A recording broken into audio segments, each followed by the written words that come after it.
నేల మీద మనలాగే ప్రాణులెన్ని ఉన్నా పిలిచేందుకు పలికేందుకు చుట్టరికాలతో చుట్టుకునేందుకు ఎన్నెన్నో అందమైన వరసలు మనవేలే కన్నా నోరార పిలిచిన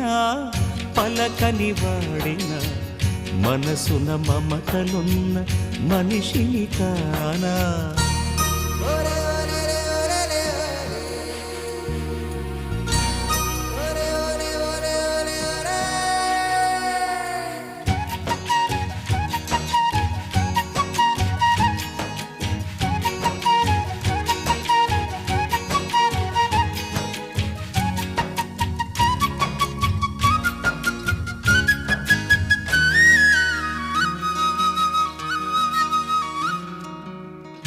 ఎవ్వరికి ఏమీ కాని ఏకాకినై ఉన్నా